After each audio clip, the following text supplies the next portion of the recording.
All right. Come on. We're going to catch them all because we're right about nothing. Okay. Right. Welcome back to Lie About Nothing, where we talk about expensive social topics. Sometimes we have direction, sometimes we don't. But we don't talk about men versus women or $200 dates. My God. Wait, what? What? Yeah. I'm so startled. What's happening? Speaking of that, gay son or thought. No, I'm just joking. Oh, my heart and soul. I'm just joking. We don't really talk about those things here. Why? Huh? We don't usually have women on the show. Well, wow, you're making us sound horrific right now. Why is he like this right now? What is he saying right now? Yo, we do not support this man in his current situation. Whatever. Hold on, let me cook for a second. Let me land. So we don't usually have broiling right now. Let me land. We usually have enough guests that are women to have these conversations because we need the opposing side, so we can't just have them amongst us men. It's a useless conversation. All right. Redeemed. See? Okay. Yeah. All right. All right. I'll take. No. I'll take your appetizer. Okie doke. We were talking about cartoons today, specifically the conspiracy theories that for some reason us adults decide to attach to them instead of letting them be innocent cartoons. But I think it's cooler that way because when you grow older, you tend to understand that the cartoons have real underlying messages and jokes that only adults will understand. There's a lot of them. Almost always. Yeah. Almost always we start seeing that more and more, man. A cartoon that had a lot of that was Billy and Mandy, actually. Oh, for sure. Yeah. For sure. Yeah. What's up, Joe? Oh. I'm okay. As long as it comes with the rolls. Yeah, can you ask for extra rolls? Yeah. I would love the rolls to is get some fire. rolls. Yeah. Yeah. If you get like two, All right, bet. 3 sets of rolls. Sorry. Okay. I'm on a diet because I'm tired. I am. I feel you. I haven't been eating out. Like I've been. We could start with me. So, I started this thing. I'm trying to lose a little bit of belly fat. Okay. Because I don't care about losing weight or being fit or whatever. I'm fine. I have a good bill of health from my doctor, but I do want to lose some belly fat because I don't like the way my pants fit. So, because I want them to be able to fit up like your natural waistline, which is like the belly button ish area. So I can have these pants that are like beltless, so they'll sit nice in my I feel that. waist area. I've been needing to get some new pants. Yeah. So Losing weight. just trying to drop a little bit of belly fat. You know what I'm saying? Nothing crazy. So I've been like getting meals from this place in West Palm where they have like the ready-made meals like just pick up whatever instead of having to like deal with what am I going to eat today? Yeah. Do I have to cook if I don't like cooking? It's time consuming. Anybody tells you here's a quick 15-minute, it's not 15 minutes. It's not. It's capped. Yeah, researching the ingredients itself is the first 15 minutes. Come on. You know. You have to you have to have all the ingredients, then prepare the 15 minutes already passed, just picking up the ingredients. So I've been doing that instead of just either eating out, eating fast food, or having to like think too much about what I'm gonna eat. And I've just been able to just pick something out from the fridge and then just eat that and then eat proper proportions. Yeah. Yeah, I like that. Say that 5 times fast.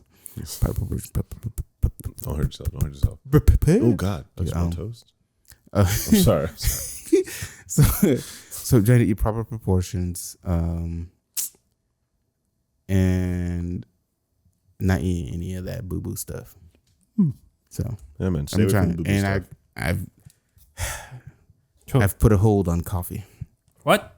Good. Yeah. Protect your heart. Yeah. Protect your heart. For the last week and a half, I haven't had any coffee.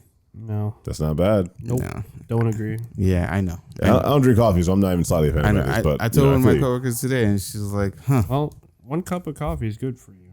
Like terrible person. I'm like, yeah, I know, I'm a bad guy. Like medically, a cup of coffee is good for you. Ooh. That's okay. As long as you limit to 1. Right. I used to drink one a day. Yeah, you say a cup, bro, but I see people with the Stanley cups like filled with like 3.5 cups worth of coffee. That's classified as a jug. Yeah, man. The jug of coffee. But yeah, I just cut out coffee. I've been chewing the Nero gum. It helps me with my I remember you talking about my that. energy. Yeah. Instead of drinking coffee, I'll just chew the gum, and it helps me out a lot. So chewing gum in general actually keeps you stimulated awake. awake. Yeah. It does. You're using your face muscles. Mm-hmm. So there's oxygen flowing through your face, and that's what keeps you awake. The more you know. Mm-hmm. So you should chew some gum. Chew gum. I like to chew gum after I eat because it picks up the food particles. Yep. That is also nice. Chewing gum after, yeah. Also helps. That is nice. Picks up the food particles. Besides that, give me some of that NeuroGum. Is it NeuroChew? NeuroGum, yeah. NeuroGum. No, I know. It's a free advertisement for NeuroGum, by the way. I just fuck with y'all, even though no one's gonna see this podcast.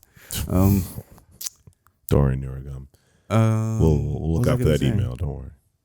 What was I gonna say? Oh, I'm trying to keep from being in like an existential crisis about life. So I've just been taking things one day at a time. Mm-hmm. Yeah, one day at a time. Small steps. I relate. Yeah, small steps. So we'll get there. I'm trying to get my next step right now is to start getting my certification in Microsoft Project, and then try to get a project management certification. Nice. Yeah, that's my career path now. Nice, brother. It's good to hear. PMing. Still in tech? Yes. Okay. Yeah.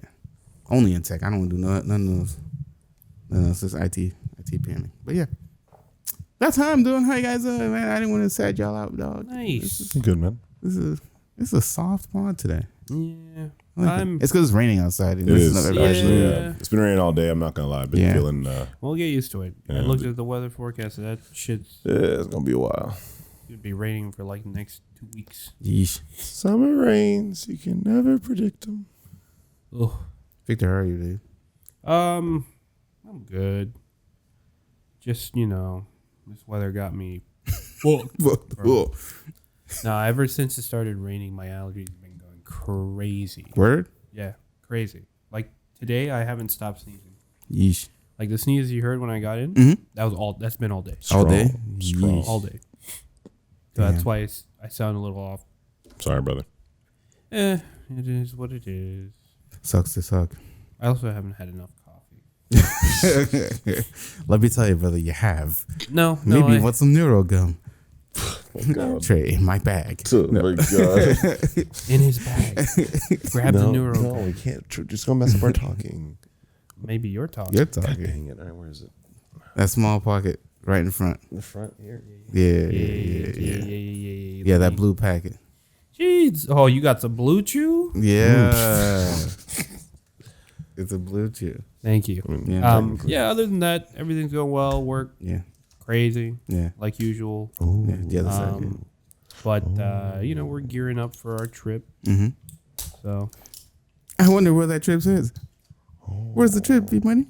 Hey, it's going to be in New York. Beautiful. All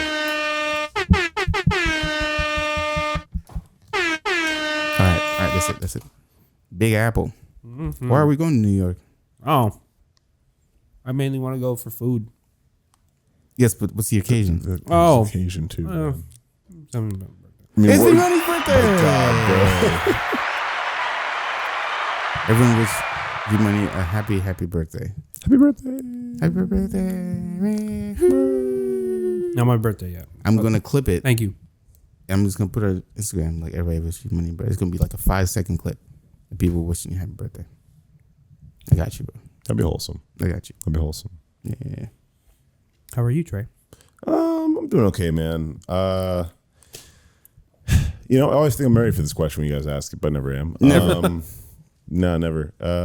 Been working, man. Been working a lot and looking forward to progress on the business at the moment. And a transitionary period of us going from where we were to where we know we're about to be. And we're looking forward to that. We have several clients right now, several locations that we're teaching. And it's good to see the progress and good to actually see it moving forward and up simultaneously. We have a meeting with the county, not with the county, I should say, but with our funders, I should say. The Thunders? The funders. The Funders. Oh, I thought I said Thunders. The Thunders, good God. And the lightning.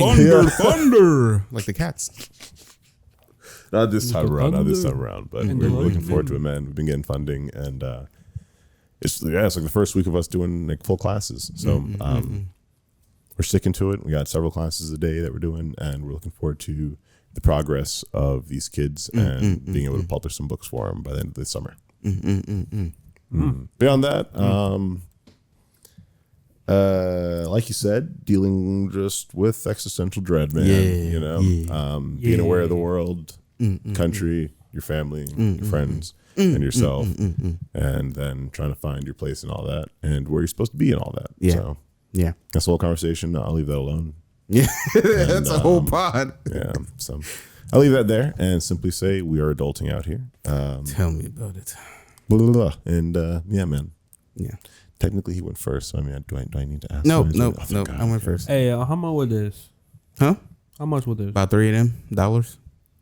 I bought it in packs though. I ordered packs from their website. So I have I have a pack that comes with 3 in a pack. So I have 6 more of those. Oh, for $3. But if you get it from like CVS, it's like $3. Yeah, shit fire, ain't it? That boy feel energized already. Woo. Yeah, we'll about to run through the brick wall. Adrenaline, parkour. Listen, I don't have any shenanigans for you guys this week. Oh. So that's just like a top 3 or something. Oh wait, no, this one. There we go. God. There we go. Yes. No shenanigans. Okay, you want to do the top 3 or something? I don't know. Do something. All right, your top 3 Saturday morning cartoons. Saturday? Why? Yeah, that's what you get. I was gonna do nothing, but now I'm making it difficult. I don't like you. Well, no, Saturday morning. I don't remember. I'm just gonna say cartoons that like imprinted really strong. There first you one go. that came to memory. Courage the Cowardly Dog, Cartoon Fire. Network, Codename Kids Next Door. Cartoon Network is a Cartoon network. Network. I said boy. Cartoon Network. Awkward Moments. Yes. Dexter's Laboratory. Fake fan. Fake fan. What? Shut up. Wow. My bad, y'all. I got excited. But yeah, Codename Kids Next Door. Why do they all start with? There we go. Ignore me. Thank God. Never mind. I think. All right, I'll do one from Nick, one from Cartoon Network, and then one from Disney Channel. Okay. Oh, that would have been. Oh, that's nice. I got to think about that one too. Nickelodeon, Okay. gonna be Hey Arnold. Fire. Cartoon Network is gonna be Ed, Ed and Eddie. Fire. And Mad then- conspiracies there. Oh my God. Oh yeah. Yeah. I've read the copy pasta. I know. And then Disney Channel. Oh, that's a hard one. That's the easy one. I'm trying to. No, it's a hard one because there is some fire ones. Yeah. I have to. Honestly, for my formative years, I have to do Kim Possible. Ah, I didn't even think about Kim Possible. That's right. I thought about, you know what? I never finished Kim Possible. What? Yeah, I don't feel like I ever finished Kim Bro, Possible. that was such a good show to grow up on. It because is. they introduce you to like adolescent themes. Yeah, You know what I'm saying? it was a good show to rock on. American Dragon. Jake Jake Long. Long. I didn't know that was That Disney, was my actually. Disney Channel. I'm bad on that. And my boy Ron got the bag, And the baddie. bro. That's true. Possible strong. That was a strong one. I won't front. Bag and the baddie. Oh man, the freaking what's it called? Totally Spies was another awesome Yeah, one. Totally I Spies can't was lie. fire. That was a lot of fun Was at fire. the time. The gadgets were cool, y'all. What do you want? It was a good anime. And they had a different outfit every day, which was also pretty cool. So they were styling. I think that was Respectable. technically a French anime. Oh, the more Yes, technically. Oh my God, I think it was by Moon Scoop. Yeah. the giant heads. Code Lyoko. Thank you. Yes. With the giant foreheads. Also, I think French Canadian. Yeah, exactly. French. Yeah. French Canadian. That was wildly dark. Cartoon. That's all. It Fire. was nice. It was great, Here we but are, like I guess wildly I dark can see story where many times I felt genuine terror for these Son. children. Yo, Like- Jeremy? Yeah, Jeremy. Jeremy's him, bro. Yeah. Bro. He brought his waifu to life. Fire. God, bro. Dog. Imagine said, I'm not fucking with none of these mortal hoes. Get 'em out I'm of gonna here. bring my wife don't to need 'em. I'm gonna digitize her IRL. Who's a real nigga? Who's more of a real nigga than Jeremy? Nobody. Bro, I He need to cooked watch in that Cold show Lyoko. again, bro. I need to watch that show again. honestly. He said, I'm not gonna mess with none of y'all. All y'all want $200 dates. Everybody's. I can't afford a Birkin. My girl just want to leave the digital world where niggas trying to kill her every day. So let me go ahead and bring her over. And he did. Simple. And he did. You know, And he can't- did. He came and hit on the man because he did. He cooked. He did what he did Shout to out do. Jeremy, man. I fuck with Ulrich too. All of them had big ass foreheads. But It's enormous. Yeah. I couldn't get over it, but to this day, Yeah. you will never forget that show. it's facts. Yeah, Thanks. because them big ass foreheads. I would love a reboot of that show. I'd be hyped for it. I'd be hyped for it if they could do it the right way. But Yeah, I feel like it kind of goes unsaid, but obviously Avatar: Last Airbender. I feel like we didn't even need to really mention that though. Classic. It was just duh, but for shows, you know. And then in general, Toonami. Oh man, So- I mean, it has to be SpongeBob, right? Also, I still quote SpongeBob to this day. Yeah. To this day. Several Yeah. decades of people quote SpongeBob. Just now, I was just yelling, "My life!" Yeah, like Yeah. actively. Classic. You know, people are actively quoting that thing, man. Chocolate. What are they selling? I'm done. Where's the? Hold on, I had one for SpongeBob. Oh, That's not just a boulder. Where's? that's right. It's rock. I had Dude, today a kids thing in for school SpongeBob. are saying SpongeBob jokes, man. To this day. Toy Yeah. Story, Rugrats, SpongeBob SquarePants. All right, I'm gonna start with SpongeBob, even though it's not number one on my list. Oh, okay. This man really had a whole list. Is it, Look who never reads Listen, the show notes. What happened was Look who doesn't read the show notes. You would see the list. I read some. Okay. I read some. You know. Okay, I ain't gonna. I love you. I'm not gonna do it to you. damn. Okay. Not today. Wait. Oh, I ain't got- had another question. Why do you think? Why do you think we feel the need to create a conspiracy from seemingly innocent cartoons? I mean, I actually think, frankly, it's not that they're. I don't want to say conspiracies, but I do feel like the creators in the past, like they're geeky people too, Facts. and like, why wouldn't they Easter put eggs. deeper Easter eggs in their shows? Why wouldn't they be like, dang, how do we make characters and balance out the personalities? Just do the sins, do the virtues, Horseman Apocalypse, the angels. Don't Dude, reinvent the wheel, right? Literally, why not? No reason to. The concepts are there, the stories are there. When it becomes episodic, you kind of have to have each character. If they have one moment, one line, how do they show their character in that moment? Rolf is the same dude every single time we see him, and we want that. John is Son the of a same shepherd, son baby. of a shepherd. He says the line, we're like, "That's my horse," and then we're here for it, man. You'll pay for your crimes. You steal in a piece of white bread. Fire. So what are you gonna do? And automatically the characters are way more understandable, relatable, and when they fill that singular trope really well, it ain't cliche, it's a trope. And it's just done really well. A lot of times people do the sins or give a character a sin, Yeah. and then let everything else kind of just build off of that. I think we just see it differently as we're adults. We just get a whole different perspective, and I think the show is made that way, of course. Because when you're a kid, you don't think too deeply about it. You just think, I love SpongeBob. I love this. And this. First of all, I feel like it takes a certain skill to know what is still funny to Yes. kids. Yes. Like, it definitely takes Or fun in general. Fun in general. Yeah. What is still cool, creative? What is that exploration of creativity that kids are like, whoa, and they're Yeah. still laughing with and whatnot. Especially SpongeBob being in his 30s and can't drive. Dude, like what? A fry cook. It'd be living like in a that. pineapple. All right, let me read you this SpongeBob one. How relatable. SpongeBob. Okay. So relatable. SpongeBob. This is from Watch Mojo. I love Watch Mojo. Just trying to be under the Big sea, fan. man. Oh no, not Watch Mojo. Big fan of Watch Mojo. Oh no. Hilarious. No. SpongeBob SquarePants. Started in 1999, but believe it or not. Yeah. 1999. Why again? Who would have guessed that Bikini Bottom's most iconic residence would actually represent something as dark as the Seven Sins? Oh, there we go. Yeah. There we go. It's not all that crazy when you think about it. SpongeBob has a lust for life, Here we go. while Pearl is obsessed with males. Mr. Krabs is the greediest thing under the sea. Yep, easy peasy. Sandy takes great pride in her work. Patrick bests everyone when it comes to sloth. Both Gary and Mrs. Puff have been shown to be quite gluttonous. I didn't think about Mrs. Puff that way. That's true. Plankton is obviously envious of the Krusty Krab's success. You need And some new Squidward, episodes. Oh, Squidward, we all know how wrathful SpongeBob makes him.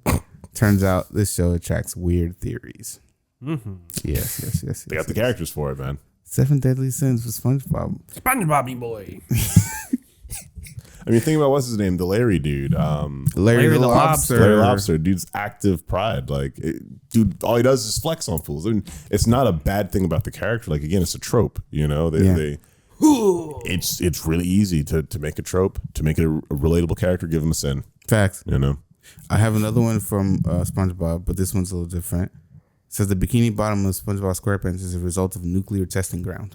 I heard this one God. too. Yeah, I heard What? this one. Yeah, they're mutated. Yeah. Have you wondered why so many weird creatures live under the sea in the show? Some theorists believe that there was a massive nuclear test on the Pacific Island, which led to the spread of nuclear radiation. Oh, this is a new one. This is why there's a talking sponge, a plankton who's well versed with technology, and a squirrel who wears a diving suit with an air tank. Some believe they are immortal. So they're just playing Fallout. Okay, it makes sense. They might just be playing Fallout. Oh, the Pokemon. Okay. Okie dokie. All right, let me start at number 10 because I think there was like 20. I lied. There was 20. Scooby-Doo was created in economic depression. Yeah. Yeah. I believe I'll that. read it to you. I believe that. Victor sounds confused. I'll read it to you. What does that mean? I'll read it to you. Perhaps it wasn't just the monsters that the Mystery Incorporated had to be afraid of.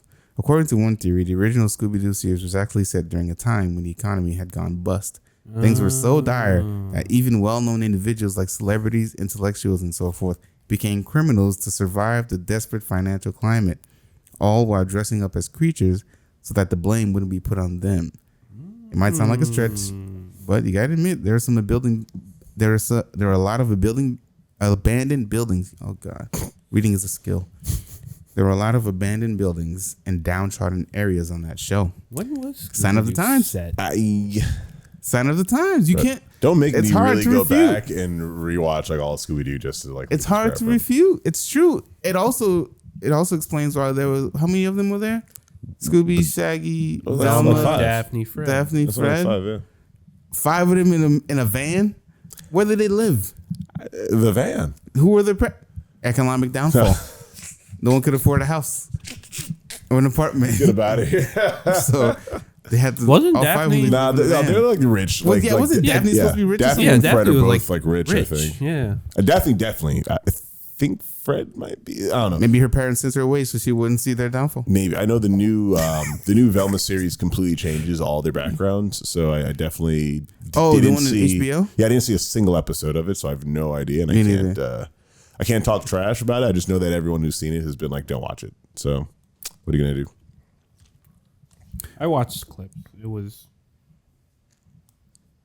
A show. it was It was a show. it was a show. Yeah. I think it was being edgy.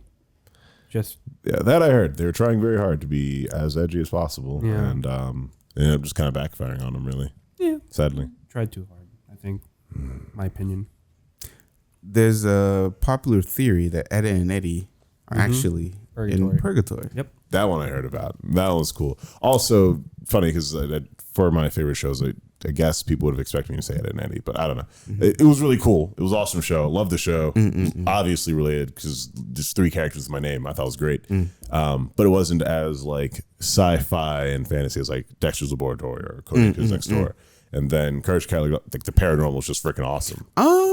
I would argue that it might have been Well, a bit of paranormal or kind of what? There was some. There were some crazy there were episodes. there was some. Like, first of all, how is Eddie's face stretching that big to put that jawbreaker in his goddamn mouth? It's the size of a boulder. Even right? cartoon logic, bro. Ed is like anime level strength. Strong. You know, like he definitely Strong, bro. it ain't normal strength. He's been through the hyperbolic chamber, bro. Man's been training. Cartoon strength is on another level. Whole nother level. Popeye, Yeah, easy, Oh, facts. easiest one. Dude Yeah. he built a battleship with his bare. That scene will forever be etched in my brain. Watching this guy create an anchor by just punching like metal into chains, by like curving physics to shoot a cannonball to make windows, by just squishing a paint canister to paint. Cartoon physics are wild. What does this say about our fascination with like creating like dark tropes around like innocent cartoons? Why would they need to be in purgatory? I mean, there was never parents, or There were kind of, well, not When? really. I've never seen parents in that show. no. Really? When? Why do I feel like they showed parents on that show like once? They've never. Of course, they didn't show their faces or anything. They don't even show their teachers in school. Yeah. And didn't they have like a high school version? That's what I'm saying. They came in out of summer. So there were no adults. No adults at so all. So it's just a bunch of kids that died. Always. Why are they dead? They don't have to be dead. They said it's in purgatory. Purgatory. So it's just a bunch of kids that died just living out their lives in this middle ground. Yeah, there's really no like There's no adults passage at all. of time. Either. There's Yeah, no there passage are of no time. passage- Defined passage of time. Yeah. Well, there were nights and days. There are several situations in which they're stuck in like lethal situations, and like the episode just ends. Yes. You know, like they were stuck Exactly. in that like padded like shed, and they were just stuck there, and then the episode ended. Is There's- Johnny autistic? Oh, almost half of that entire cast got some of the spectrum, man. What you mean? It's acoustic. Acoustic. Yes. They do very well with music. The term is acoustic. Listen, I think that a lot of shows in the past, first and foremost, I need people to remember that the people who are making these shows, like they're not like the jocks and like Right. like mainstream Americanized people. Like a lot of them are like geeks who like to draw and do creative things and then got into these skills. So like, why wouldn't they make these concepts and think deep onto how to kind of embed like deeper ideas? You know, when I don't know, even when you talk to kids and you tell kids about these shows, like, oh, that's crazy. But it, like a lot of the concepts, though they're cartoony, like they deal with like loss and like, I don't want to say death, but they deal with like, you know, people going away or, you know, not knowing where people are. What's that new show Tosh and Ashton got me on? Bluey. Oh my God. Bluey. Show us flames. That's a show. My God. Not for children. God, my God, it's so good. Not for children, ironically. Quote unquote, it's a kid's show, but bruh, Nah. this meant for adults. Like, I need our like presidential candidates to watch this show and like see what their level of empathy and compassion is as people. Very like, low. I'm telling you, man, there are some certain quote unquote children's shows. Like, we're trying to teach our youth these or aspects of these adult concepts early on, and if you can see that in like kids, you're gonna understand what it is fundamentally for a child to have a sin but act that out. Like, Yeah. that's important for people to see. Yeah. If you can see it, it's in your subconscious. You know how to act towards it or see other people act towards it. Yeah. All day, every day, at like Boys and Girls Club, Spady, where like kids are just repeating the stuff they hear. So when a cartoon teaches certain things or says certain, it's teaching the kids how to talk to each other. Kids talk like Teen Titans Go all the time. Yeah. It's wild, but Beast Boy is really like a fifth of American children Facts. like language right now, and that just is what it is. It's not like making fun of them, but you do see the impact of entertainment on our youth. I agree. Bill Dauterive is Bobby Hill's father What? from King of the Hill. Why? How? I'll tell you. All right. Okay, yeah, thank you. Why? It's fair to say that not all children turn out like their parents, whether it's in appearance or personality. But when it comes to Hank and Bobby, Not like this. the difference is like night and day. Along with how dissimilar they are, fans of the show are pointing out that there are hints that Bill might actually be Bobby's biological father. Oh God. Bill, Bill Dauterive. This guy. Yeah. Yeah. Yeah. Why? Okay, give me the hint. Give me the Hold hint. on. Stop. Give me the hint. You've got the physical likeness and the fact that the two spend so much time together bonding. Not to mention the little fact that Hank has a rather narrow urethra. Huh? Oh right, yeah. Yes. I remember. Yeah. Yes, he has a narrow urethra, which the Hills were originally told meant they could never have children. Yeah. I mean, Hank may be the king, but it sounds like someone got to his queen, man. By the gods. Yeah. Bobby Hill. Yeah. That's my purse. I don't know you. Well, I'm startled, friends. Yeah. So Bill Dauterive might be Bobby's dad, real dad. Hank might not be real father. Okay. What was his wife's name again? Peggy. Peggy? Yeah. Someone might have pegged Peggy. Stop it. What are you? Yeah, buddy. And it wasn't Hank. My friends, I'm sorry.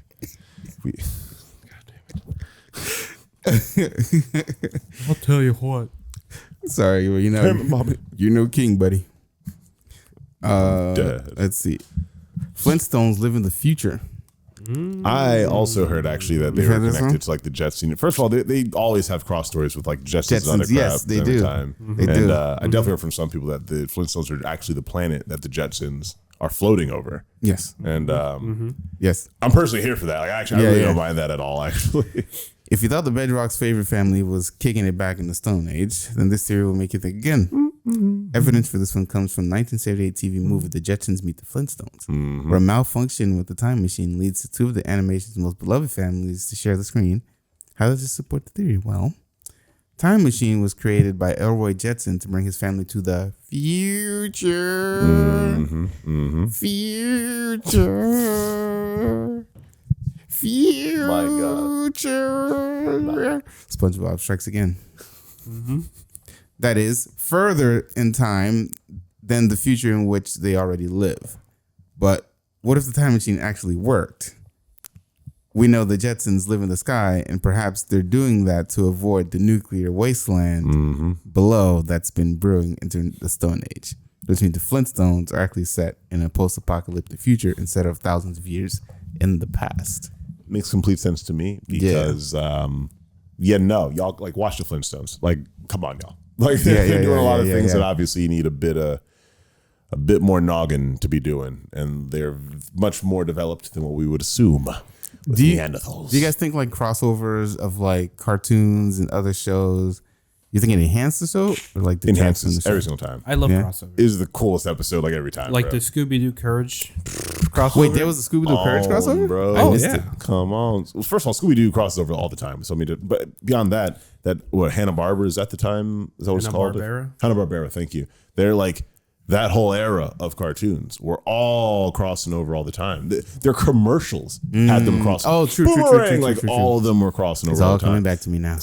It was beautiful. And like, come on, man. Like we loved every moment of it. I remember the Jimmy Neutron and Fairly Odd Parents crossover. Danny Phantom and was that Fairly Odd Parents as well? I think they had an episode. Like, dude, coolest thing every single time. We're all here for it. Just small snippets of those characters on commercials have created entire fandoms over people. The Johnny Bravo and Samurai Jack bromance is still going strong to this day. Hilariously. Good, like one small was that a crossover? One small not even. It was a commercial. One small scene. They showed them the Cartoon Network commercial. Friend there, and everyone's just like, my God, they make the best friends. Yeah. And it was done. Yeah. And to this day, people are still making fan art. I love how Cartoon Network never made any of their cartoons seem like they were standalone. It was a cartoon universe. Yeah. And that was the best thing about it. That was the best thing about it. Fantastic marketing. Even to this day, I'll still watch Cartoon Network. Isn't Craig and the Creek on Cartoon Network? Mm-hmm. Yeah, Craig and the Creek's fire. But yeah, the Flintstones one kind of floored me because I didn't think about it. Yeah, man. Craig of the Creek is I need people to get some conspiracies on Craig of the Creek. I feel like there has to be some. Yeah, it has to be some, dude. Some modern cartoons. First of all, modern cartoons, they even try and hide the conspiracies anymore. Look at Steven Universe. Look at Adventure Time. Look at freaking World of Gumball. They handle and go through the adult jokes and concepts every episode now. And they're a lot more open about talking through, or I should say, what's it called? Spectrum coded characters. I will say that. There are a lot more spectrum coded characters where, they're just kids who miss social cues. Right. And then they deal with it in the episode, period. Yeah. It's not a weird thing. The other friends are like, oh, yeah, no, this is what happened. And then they just move on with it because that actually is how a lot of kids act. Cooking. They don't really actually care that their friends might miss a thing. They're like, oh, bro, I'll just tell you what it is. No worries. And then they move on. So what's with this trope where children are always against adults, right? There's never. I feel like especially in something like, let's say Codename Kids Next Door. All literally ever. Sure, they're always against the adults. The adults always seem to be the enemy. What is with that? Why can't adults always literally adults are the ones murdering people in the world? Am I wrong? Like, but why does it have to be murder? Who else has started wars in history? Who else? Adults. Children don't start wars and have the power to start wars. So there are some adults. So is it just a power struggle then? Yes, that's the whole entire point. Most of the systems that hold down anyone in the world are created by adults. And so when you have people who are creating these cartoons want to build the ideas of, hey, systems are affecting you more than just you being a child in the world, more than just you having parents, more than just your friends being mean, there's bigger systems. Literally look at One Piece. It's like, I'm sorry, I'm not trying to be the biggest fan of it, but like, no, like it's a great representation of you start as a little kid, I'm going to be a pirate king. By the way, there's slavery and greed and sexism and classism in the world. By the way, there's murderers and pillaging and rape and slavery. By the way, all those things exist. As much as you want to be a child, as much as you want to try and ignore all the crazy things in the world, oh crap, there's an adult who wants to hold you back, who wants to hold you down and literally not let you do certain things. And so when it comes to fighting oppression, you have plenty of plots where it's kid versus another kid who's bullying them.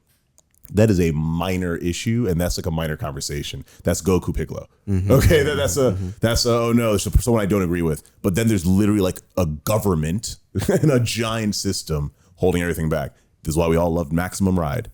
Okay, remember that book? Right, classic book. It was a cute little book. We're like, oh man, kids, this is so cool. Oh my God, they're being hunted by the government. James Patterson. This is horrific. Right. It's not that. Why is it kids versus adults? No, there's literally scientists and actual conspiracies of governments experimenting on children. It's not even like it's just funny to me because the kids always band together and they feel like it's their duty to try to change the world when they're like 10. Yep. And they feel like the adults can't do it, or the adults are holding them back and they can't.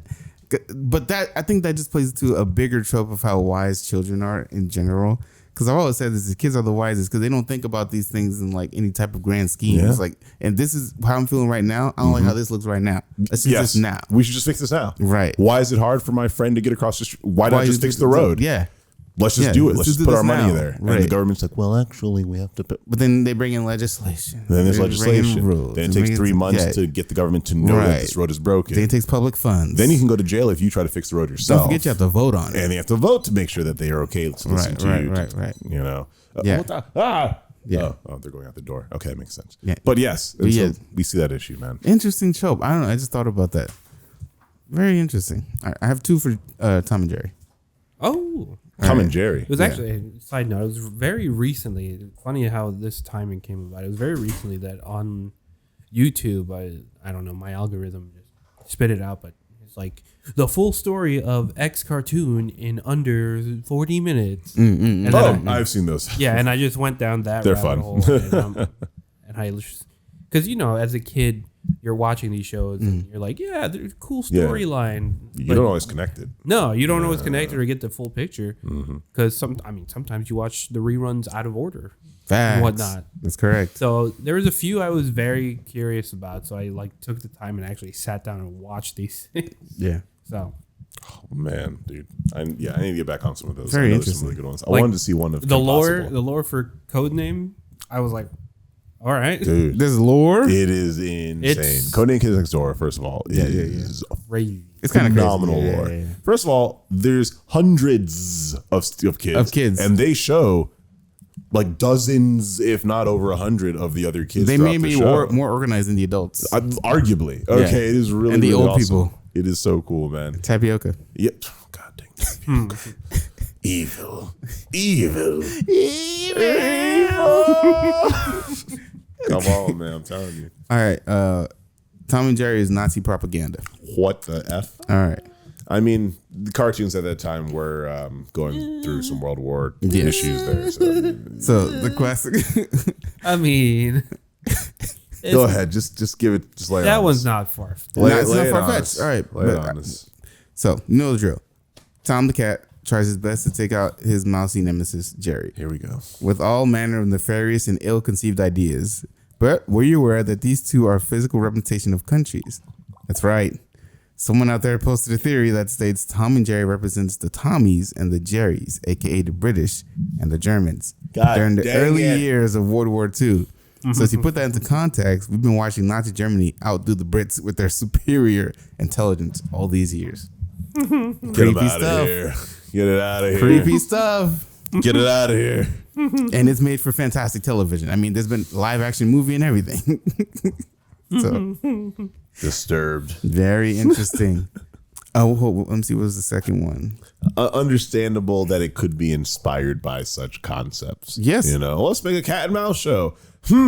What in this time period is a really powerful force going after some other? Why not? Yeah, it's not far off from the other theories of apocalypse or That's true. That's true. 7 deadly sins. Darn it. See. The second one is the patriot in me is mad at that. I won't allow the American. I won't stand for that. I won't stand for that. I don't have the eagle sound. I was just about to say. I don't have an eagle sound. Like, bro, I'm telling you.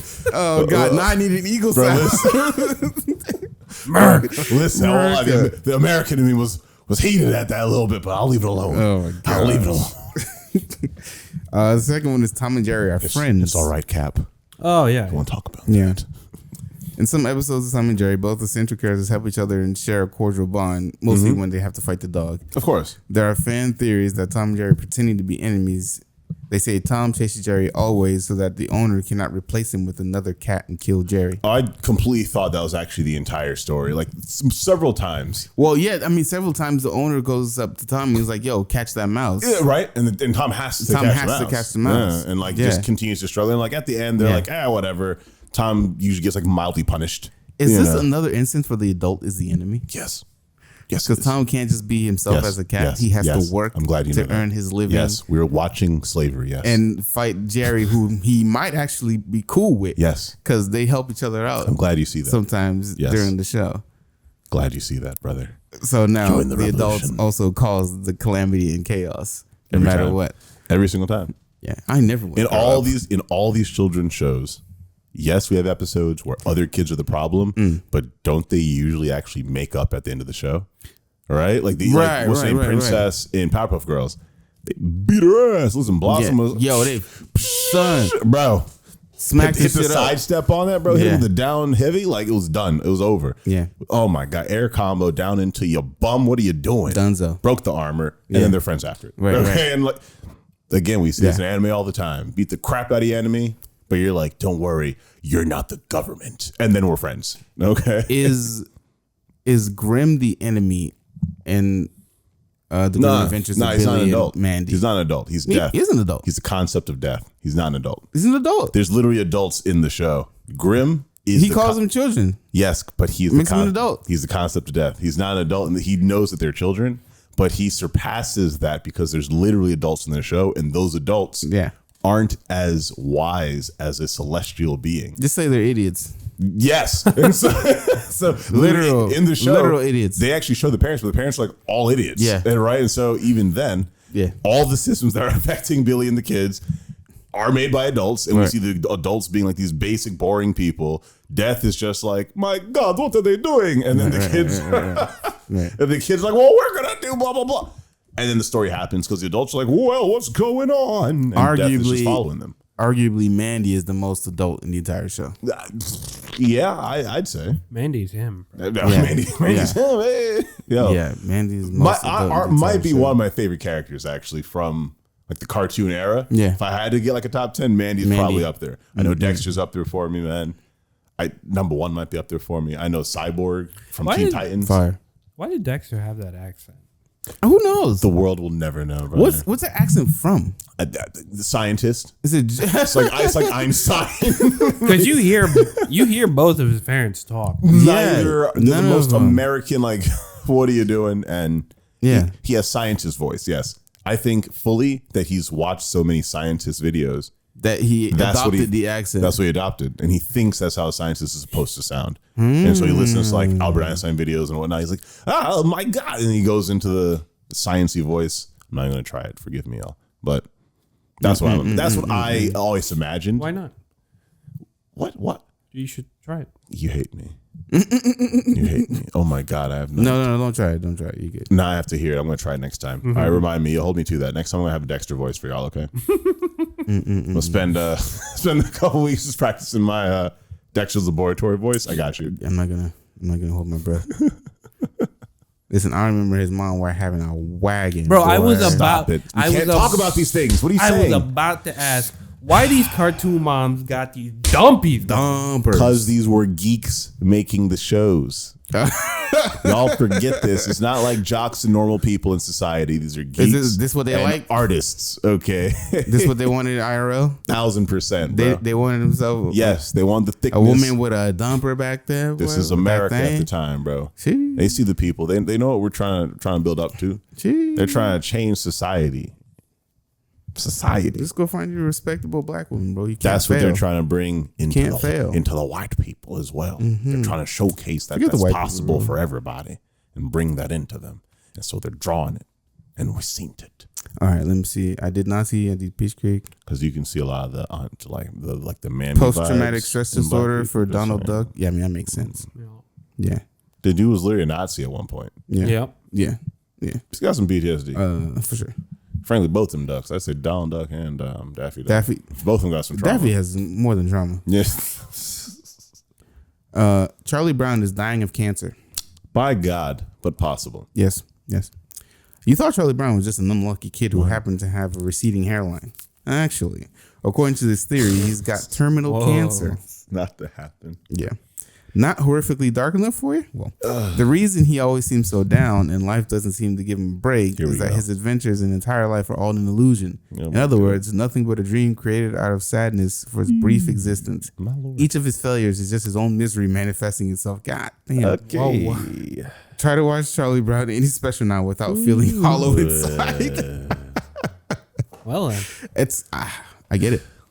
If you're dying of cancer, it's almost like I don't have anything to live for. Yeah. And it's easy to become down. So Charlie just chose the easy way out. Okay. He didn't look at things in a positive light. Okay. I'll allow it. But I think the manifestation of that light is probably Snoopy. Where he tries his best to kind of cheer up Charlie Brown. And Snoopy's like the more upbeat character, chill character. I do like I like that shows do like try and find what character components there are and then try and balance that in like the what's it called, like the trios or whatnot, or duos or whatnot. When they have like groups of friends, they'll let one friend have like a big flaw. Right. And then that's why they have other friends. So that other friends can help supplement. Bounce off of that. I like that. Shared universe for Samurai Jack. Oh, which ones? Crossovers are nothing new. And if fans even get a whiff that some of their favorite cartoons are entangled in some subtle or overt way, we need it. You can be sure that they find evidence of it. Darn tootin'. Given the history of Cartoon Network properties making random cameos between shows, it's no surprise people latch into this particular theory, which is that apparently everyone's favorite time-traveling samurai was roaming around the post-apocalyptic but past version of Townsville this whole time. Ooh, this one I've seen. Given the identical landmarks seen throughout some of the episodes, the idea certainly has some merit. Meanwhile, there are others who insist that Jack and Professor Utonium are the same person, which I've also thought too. I've also thought of that because they're built the same. They're not built different. Same exact but face. I didn't hear the part of a post-apocalyptic town. That I saw. There's like a couple like posters, and then there's a picture where it's like the town in the distance, and it when you look at it, it has a lot of the same destroyed or has the same building structures as Townsville, but a lot of them are like ruined now and whatnot. Yeah. What if Aku is just a manifestation of a bunch of what's that ingredient? The Chemical X. A bunch of chemical X gone awry. And it's just Aku. I would not be opposed. And somehow sick. Several generations of Professor X have been chasing Aku. That would be sick. Down post-apocalyptic timeline. And Samurai Jack is just one manifestation of it. I'm here for that.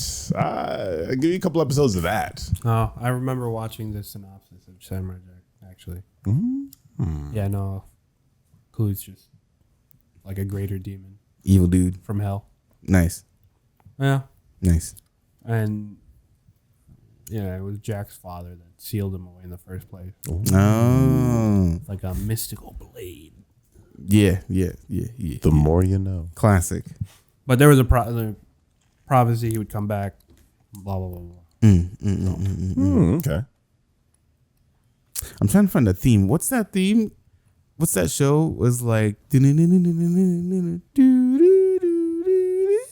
X-Files. Oh.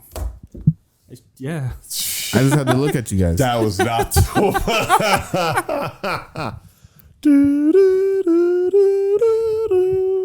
We're getting there. Yeah. That's what I was looking for. He found it, I guess. That's what matters.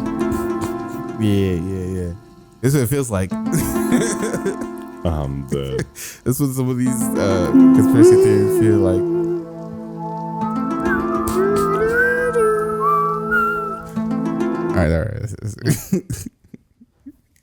All right.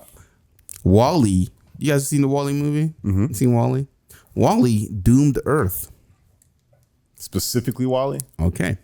I got you. Or like all of the bots Pacifically Wally. Pacific. Not like Yeah. this. Wally's a lovesick robot that travels the stars to be with the one he loves and has a voice that just makes you want to pinch his metallic cheeks. Hot. Well, what you didn't know about him is that this little guy actually doomed the planet. Didn't you wonder why the planet was covered in garbage at the beginning of the Pixar flick? That's because, according to this theory, Wall-E destroyed all of the other robots that took what he needed from their bodies to fix him. Then took what he needed from their bodies to fix himself up. He kept certain items of trash to decorate his home instead of compacting them, and left the robot corpses of his fellow brethren scattered across the wasteland that was once Earth. He was kind of like a bad built robot. He was just scraps. All of them were. Though. He was just old. Nah, he killed him. Nah, he killed them. Decommissioned. Decommissioned them. He terminated them. He took their parts. assimilated. He assimilated them. Yeah. Right. Annexed them, if you will. Jesus Christ. Pussy's powerful, dog. That's what I say. He's gonna find his loved one. All right, he gonna find one way or the other. All right, Mr. Crocker's advances. Oh, this one's interesting. Who? It's kind of bleak. Oh, Some fans theorize This should be that good. Cosmo and Wanda could actually just be metaphors for antidepressants. Oh. Yeah. Well, Whoa. this theory takes Whoa. things a step further All right. by stating that there are delusions of Timmy Turner's actual deceased godparents. He imagines them watching over him and granting his wishes, all in a bid to keep himself happy. Since his real parents don't care about him, he has one heck of a volatile babysitter, and Mr. Crocker's scheme to capture his fairy godparents is in reality just him making sexual advances on Timmy. Wow. Fairies. Jesus Christ, money. Okay. That was bleak. All right, that one was heavy. Yeah. Not like Yeesh, this. it's a Dude. crazy one. What the hell?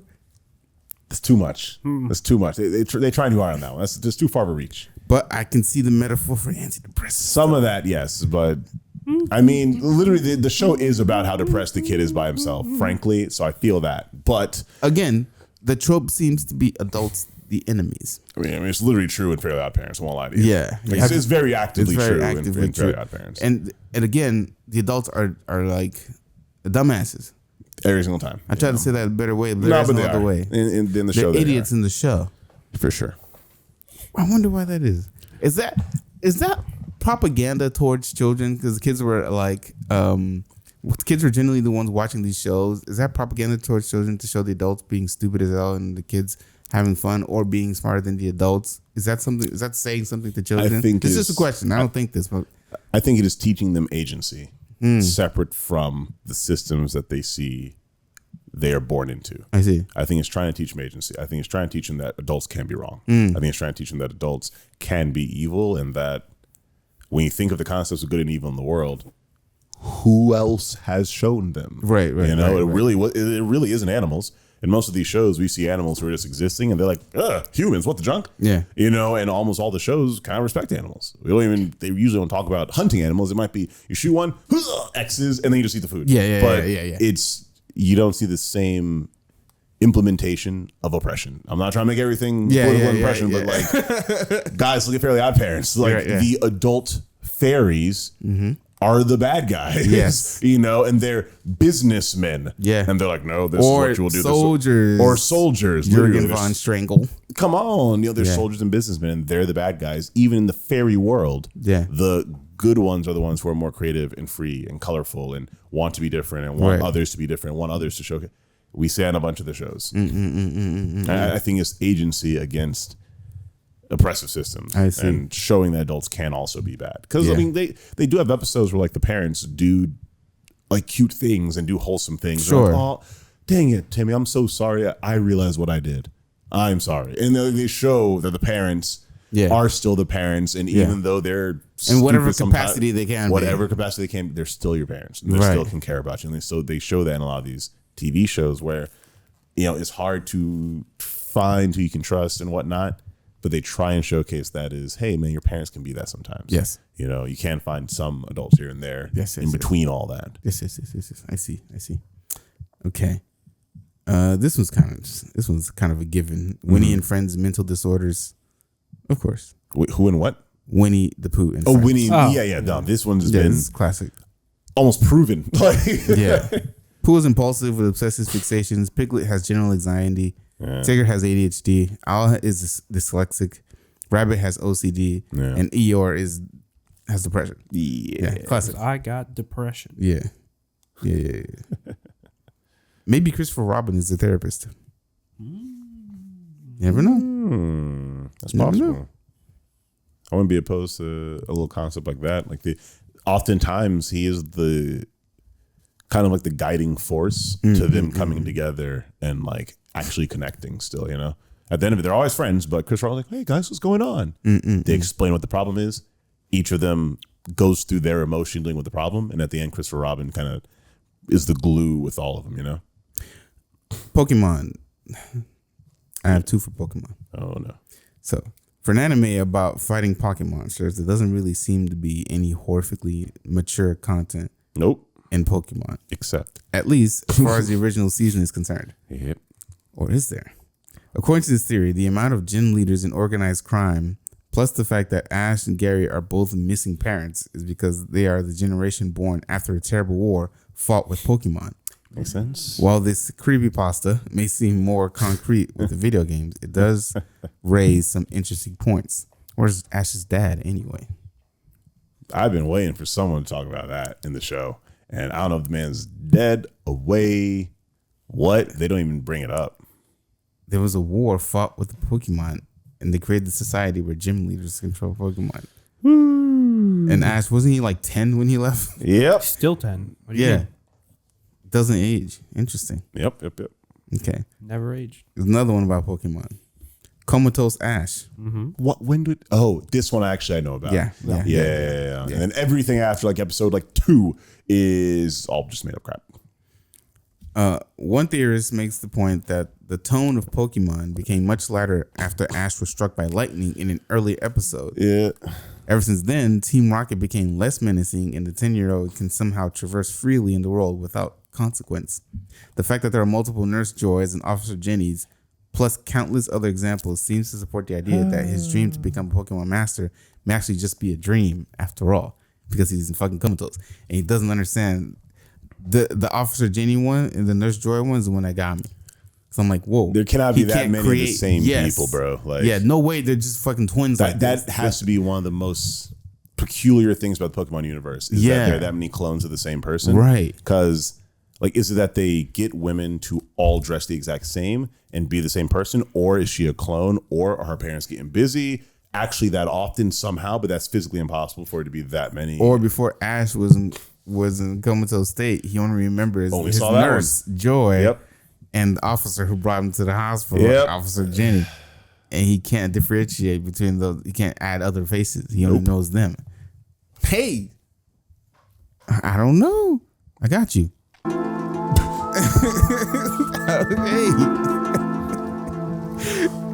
it could be the case.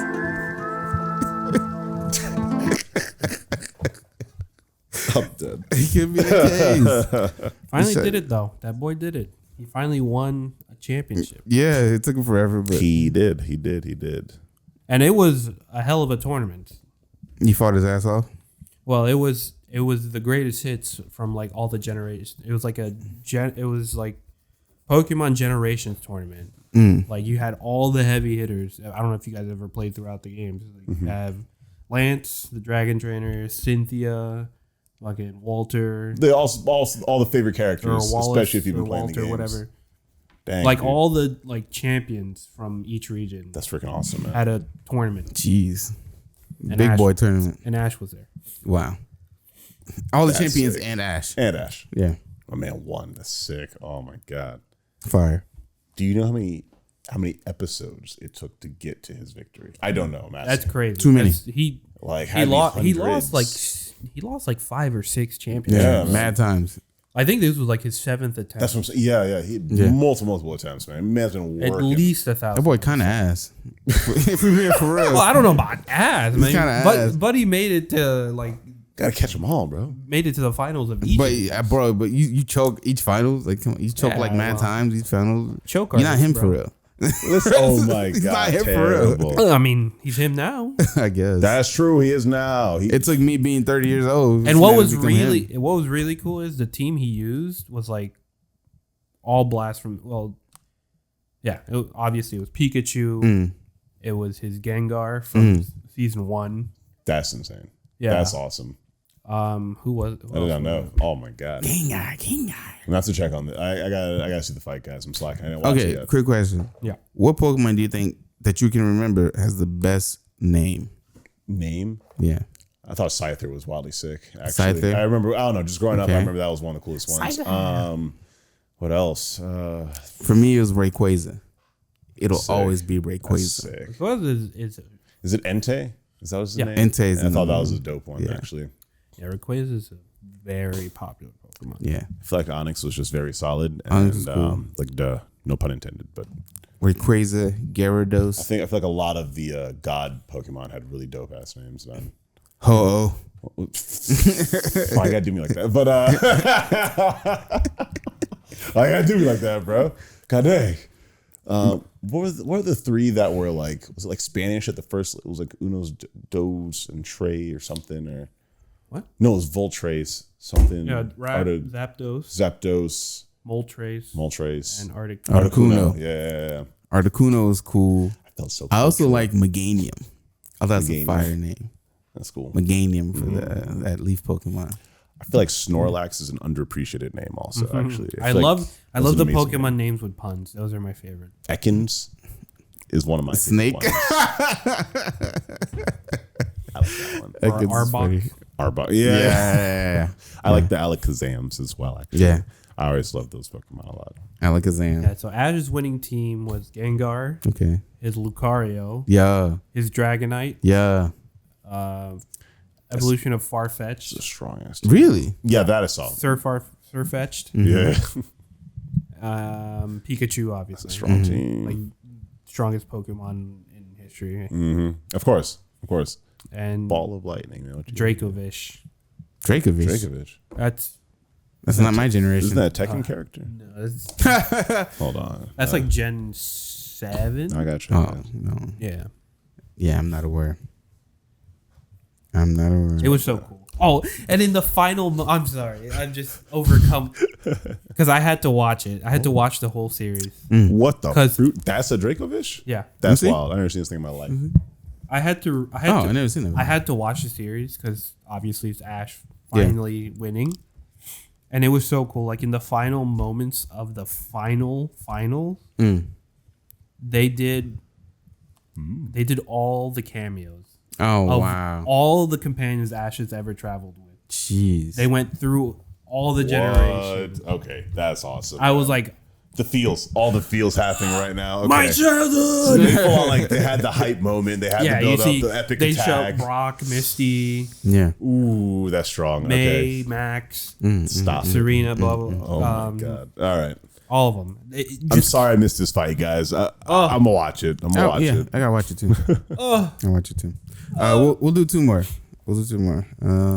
So nice. Rugrats. All in Angelica's imagination. Wait, why Ooh, specifically I've heard this one. Angelicas? Yeah. Okay, yeah. Tell me why. Tell me why I heard it specifically. It turns out all those adorable babies in Rugrats were nothing more than projections of a 3-year-old psychological breakdown. We all thought Angelica was just moody because of her age and spoiled upbringing, but here it said that her attitude is actually due to traumatic events of Rugrats' deaths. Yeah, apparently Chucky died with his mother in a crash, which is why his father's always overly worried about him. Wow. And Tommy was stillborn, which is why Uncle Stu is constantly making toys, i.e. for the son he never had.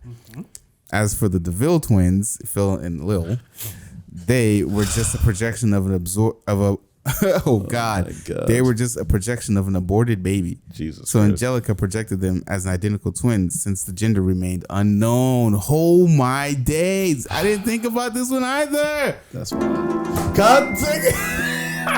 Yo, that's interesting. The music, bro, is killing me. Yo. Nah. They cooked on this one. They cooked on that one. I didn't think about that one. I didn't think about that one. Oh my God, not the Rugrats. That's crazy. Man. Angelica's just having a mental breakdown as a 3-year-old, son. Oh my God. Whoa. Not the freaking Rugrats. I didn't anticipate that. Yeesh. I mean, it doesn't explain all grown up, but who cares?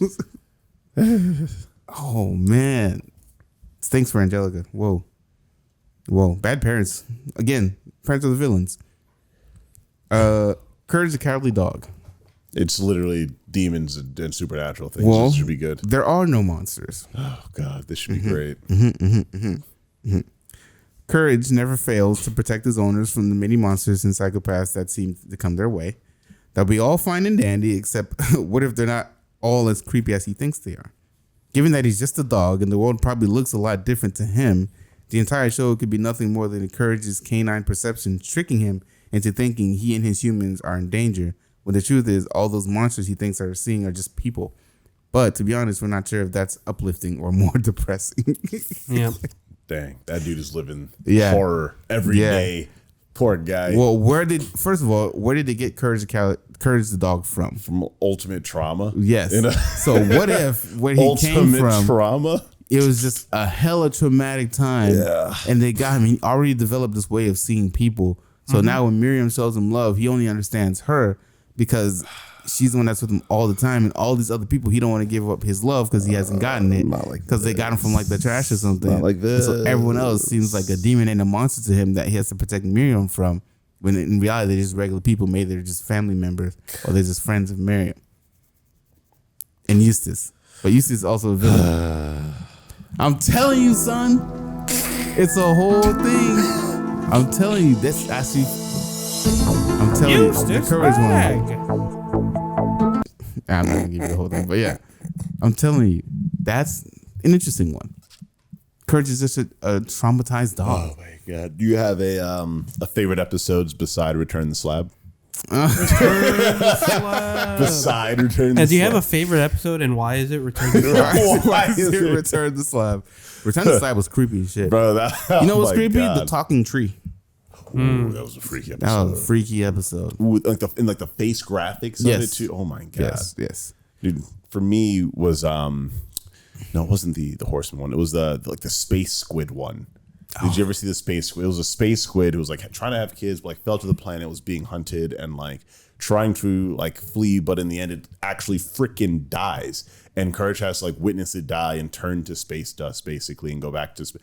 And it was just wildly emotional because you like watch a thing die on TV. I don't know if I remember that one. I can show you later because that episode is I kind of want to rewatch Courage the Cowardly Dog. It was creepy as fuck. It is worth it. Yeah. I feel like it will consistently be even creepy as an adult. So I like the episode where he saves that bunny girl from the dog.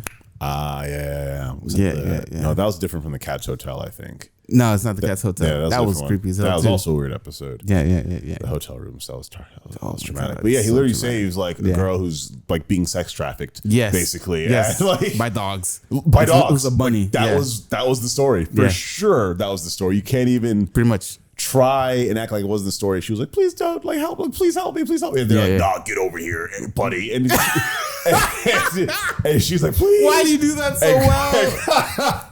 And Courage is like, yo, this is obviously horrendous. Right.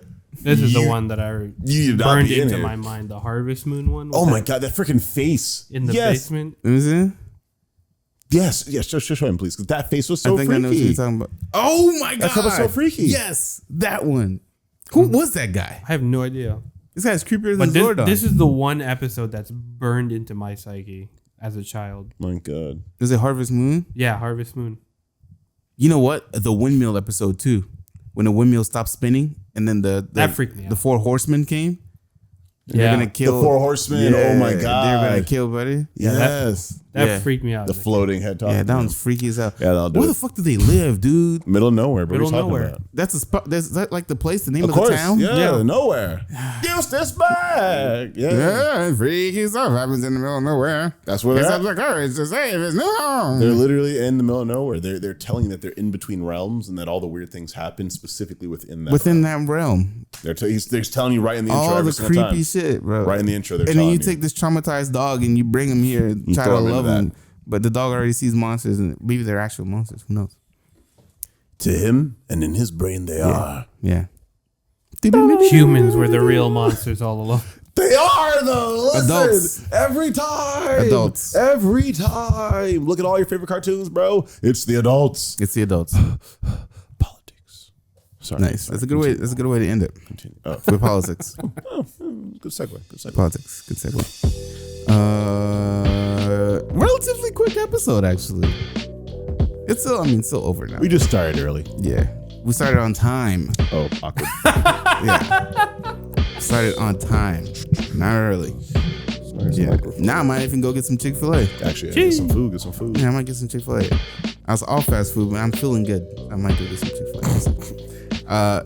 Tell us your cartoon conspiracy theories, or tell us your favorite cartoons. You know, you can put them in the comments of our posts or comments on our YouTube videos. Either one of those, or the shorts, whichever one. I might make a couple shorts. Well, I have to make a couple shorts of these. I might be working on the plane. But who knows? If you don't get short from me this weekend, you know I'm outside. Feel me? I'm in NY.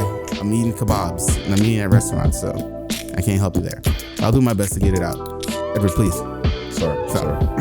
Thank you all for watching. Please support our podcast by following us at A Lot About Pod on our socials. Subscribe to the YouTube, please. Por favor. Rate us on your favorite podcast listening app. Those ratings help out a lot, believe it or not. Leave your comments, and if you like this episode, send some love our way, because we are dying inside. JK, not really. Thanks so much for listening. This is A Lot About Nothing. Peace. Done it.